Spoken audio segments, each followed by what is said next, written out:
The Magician's Daughter and the Blacksmith's Son. The Tower of Spells. High on a hill, where clouds wrapped themselves around stone, stood the Tower of Elandr, the great magician. His power was legendary. He could summon storms with a whisper, freeze rivers with a gesture, and make shadows dance like living creatures. But despite his might, his heart belonged to only one person, his daughter, Arya. She was graceful, with hair dark as midnight and eyes that shimmered like stars. Yet she felt imprisoned in her father's tower. Books of spells and glowing crystals surrounded her, but she longed for laughter, for adventure, for the taste of freedom. Every night, she would press her face to the tall window and watch the small village below, where fires burned warmly in homes, where children played, and where life pulsed with joy. "Father knows magic," she whispered to herself, "but I want to know life." The blacksmith's forge. In that very village lived Darian the blacksmith, a man of iron and fire. His forge rang with the hammer's music, sparks flying like stars each time iron met steel. His son, Ryan, was his pride.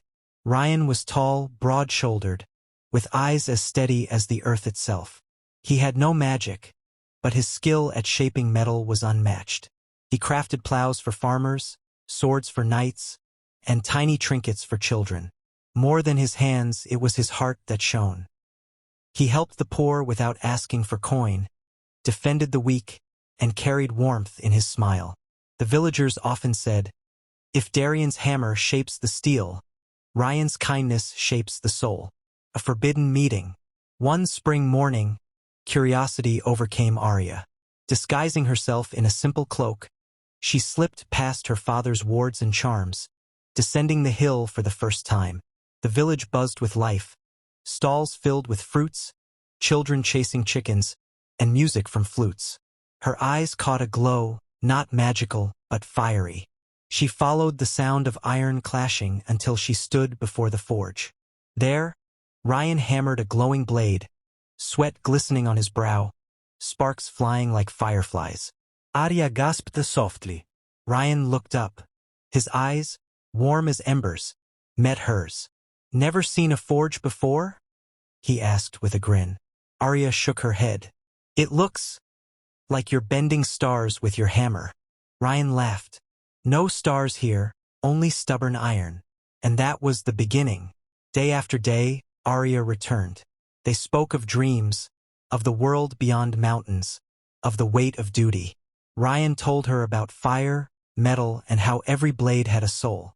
Arya told him about the moon, magic, and how every spell had a cost.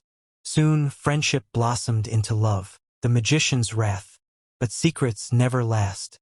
One night, when Arya slipped back into the tower, Elandr was waiting. His staff glowed like lightning, his eyes stormy with fury. "Where have you been, child?" Arya trembled but spoke bravely. "To the village, to the forge. I have met someone." Elandr's voice cracked like thunder. "A blacksmith's son. You, the daughter of the greatest magician, dare lower yourself to such company." Arya's chin lifted. "Father, he is kind, strong, and honest. His heart is greater than 1,000 spells." The magician's pride would not bend. But he was curious. Was this boy truly worthy? "Then let him prove himself," Elandr declared. "3 tasks he must complete. If he fails, you shall never see him again." The first task, the flower that never fades. Elandr's first demand, "Bring me a flower that never withers." Ryan set out into the wilds. For days, he searched fields, gardens, and mountains, but every flower wilted. Exhausted, he collapsed by a stream where an old hermit rested. "Why so troubled, boy?" the hermit asked. Ryan explained. The hermit smiled. "A flower that never fades is not of petals but of deeds. Kindness is the eternal bloom." That night, Ryan shared his bread with a starving widow. Moved, she handed him a glowing blossom, shining as if carved from starlight. "This is the flower of kindness," she whispered. "It shall never die." The second task, the river of fire. The second demand, "Bring me water from the river that burns like fire." Ryan journeyed to a distant land where a volcano roared. Rivers of molten lava glowed red, lighting the night like blood. How could one carry fire itself? But Ryan was a blacksmith's son. With his skill, he forged a steel jug strong enough to withstand flame. He dipped it carefully, capturing the molten river. Though his hands blistered and smoke burned his lungs, he did not falter. When he returned, the jug glowed with fire but did not break. The third task, the shadow of the moon. The final demand, capture the shadow of the moon. Ryan wandered in despair. How could anyone catch a shadow? Days passed. He watched the moon rise and fall, mocking his helplessness. Then inspiration struck.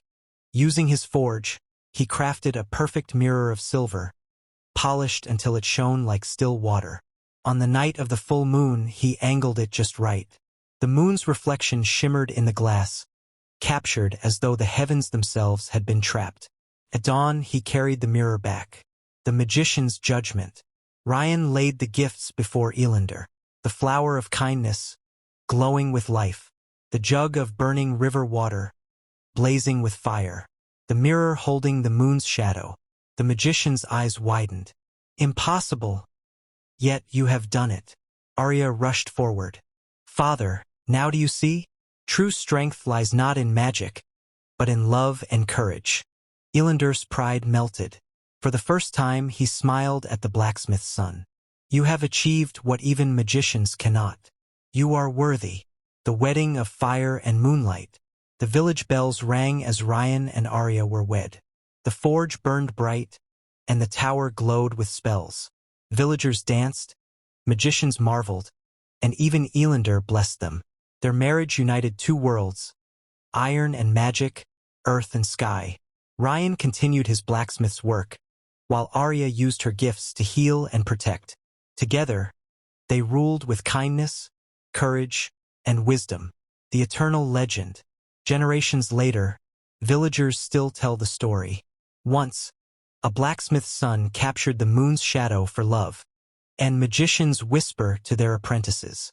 Remember, the greatest magic is not in spells but in the human heart. Destellos moral. Love, courage, and wisdom can achieve the impossible, even where pride and power fail.